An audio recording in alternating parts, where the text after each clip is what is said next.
Quels sont les éléments que nous pouvons retrouver dans le Human Design et ce à quoi ils correspondent? Alors, je vais vous partager mon écran. En téléchargeant votre bodygraph avec le lien se trouve sous la vidéo, vous allez avoir ce type de graphique qui est assez complexe, qui a beaucoup d'informations et on va voir ici les éléments que vous allez retrouver pour avoir votre mode d'emploi énergétique pour naviguer votre vie avec le plus de fluidité, plus de sérénité, en tout cas de manière écologique. Donc, par exemple, ici, on a une personne qui est née le 23 juillet 1977 à 6h50 à Paris. Donc, on a ces informations ici qui vont donner ce type de graphique avec tout un tas d'informations.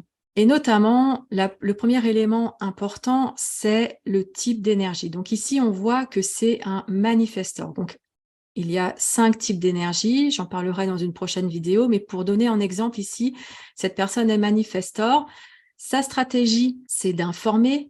Elle a une autorité émotionnelle, qu'on voit ici avec le plexus solaire. Elle a un profil 5-1, sa croix d'incarnation est celle-ci, sa signature, c'est la paix, le thème du non-soi, c'est la colère, et son sens le plus fort, c'est la vision extérieure. Donc, quand vous allez télécharger votre bodygraph, vous allez avoir ces informations-là. Pour parler plus spécifiquement du graphique et des éléments que l'on retrouve, eh bien, ici, donc, on a le type d'énergie manifestor. C'est le premier élément dont vous devez avoir connaissance et maîtriser.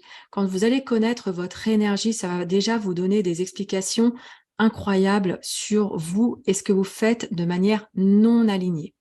Le deuxième élément, c'est la stratégie, parce que la stratégie, par exemple ici du manifestor, c'est d'informer. Donc, si vous ne suivez pas votre stratégie, vous êtes en désalignement avec votre nature profonde et la manière la plus écologique pour vous de fonctionner dans cette réalité. Un des 3 éléments aussi super importants, ce sont les autorités. Donc, votre autorité, ici notamment, c'est l'autorité émotionnelle. On en parlera dans une autre vidéo également des autorités. Vous devez absolument la suivre.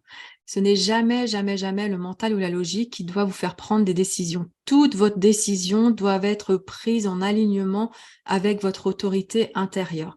Votre autorité intérieure, c'est la connexion directe avec votre soi quantique, votre version vibratoire. Donc, celle qui expérimente dans la matière à travers votre corps physique cette réalité. Un autre élément, les lignes, c'est votre personnalité. Ça nous donne des informations sur comment vous appréhendez le monde, comment vous naviguez dans le monde, comment vous apprenez, comment vous transmettez. Ensuite, on voit ici les figures géométriques qui sont les centres énergétiques. Alors, les centres énergétiques, ils sont au nombre de 9 dans le design humain, avec des centres qui sont en blanc et des centres colorés.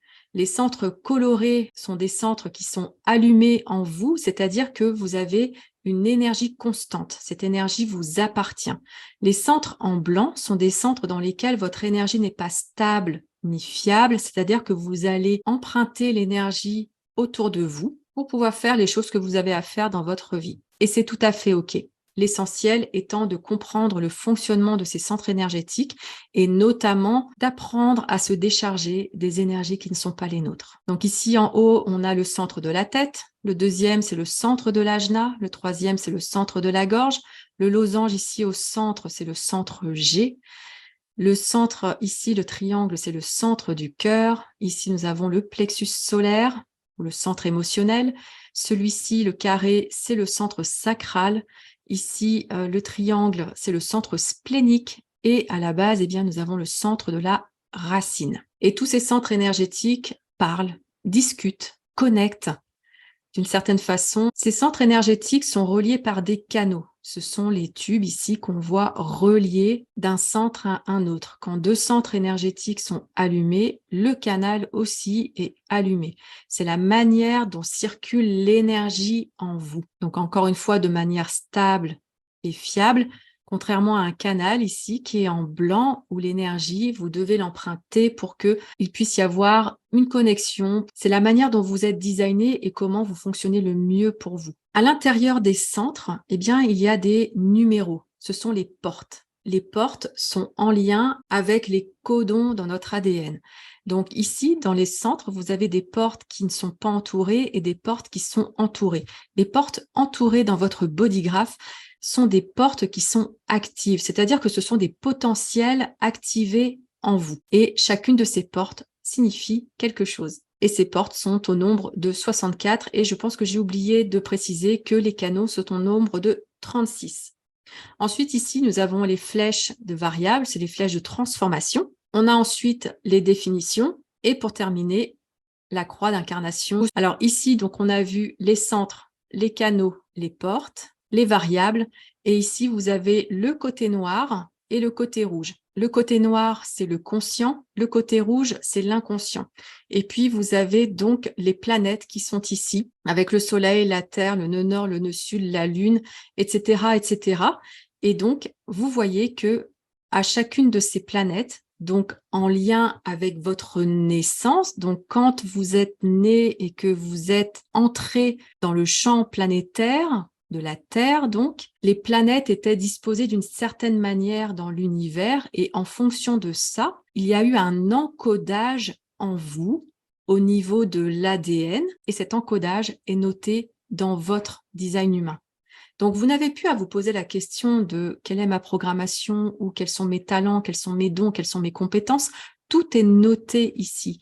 Et une chose que je partage aussi, parce que c'est un petit peu la différence par rapport à d'autres personnes qui partagent sur le design humain, vous avez une version haute en vibration, une version basse en vibration dans votre encodage. Et l'avantage d'avoir accès à cette information, eh bien, ça vous permet de ne pas aller chercher ou de vouloir résoudre ou guérir des choses du passé qui ne vous appartiennent pas. Parce qu'on peut avoir tendance, dans le développement personnel, à aller chercher des trucs qu'on a ou qu'on n'a pas et on passe un temps fou là-dessus. Donc là, avec le Human Design, eh bien, vous avez toutes les informations vous concernant. Vous ne pouvez plus douter de ce que vous avez comme potentiel, comme don, comme talent, comme compétence. C'est inscrit en vous. Et ensuite, il vous reste à activer ces éléments pour pouvoir les vivre concrètement dans votre vie et dans votre activité. Donc, vous pouvez voir ici la richesse du Human Design et la manière dont vous pouvez avoir une interprétation de qui vous êtes profondément. Si vous aimez le développement personnel, vous êtes souvent à la recherche de qui vous êtes. Et même si on a déjà eu quelques informations dans notre parcours, dans notre expérience en tant que femme ou entrepreneur, eh bien, on est quand même à la recherche et puis on peut avoir des doutes. Quand vous avez votre design humain devant les yeux, avec toute l'interprétation, vous pouvez plus avoir de doute sur qui vous êtes, ce que vous faites, votre énergie, pourquoi vous faites les choses de telle manière, pourquoi quand vous faites des choses comme certaines personnes, pour vous, ça marche pas et pour d'autres, si. Tout simplement parce qu'on n'est pas designé de la même manière. Donc, la clé ici, ça va être d'avoir et de connaître votre design humain pour ne plus perdre de temps à libérer des choses que vous n'avez pas à libérer parce que ça ne vous appartient pas, ou à faire des choses que vous n'avez pas à faire parce que votre énergie ne peut tout simplement pas le faire. Chaque type d'énergie, on le verra dans une prochaine vidéo, a tous ses avantages parce que si vous êtes designé de cette manière, c'est parce que vous avez des choses à apporter dans la construction de ce monde en devenir et que vous avez à les faire à votre manière. Pas comme on vous a appris, pas comme vous croyez devoir faire, mais de manière écologique avec votre nature intrinsèque. J'espère que cette vidéo vous aura éclairé sur les différents éléments du design humain et je vous retrouve très vite où on parlera des différents types d'énergie.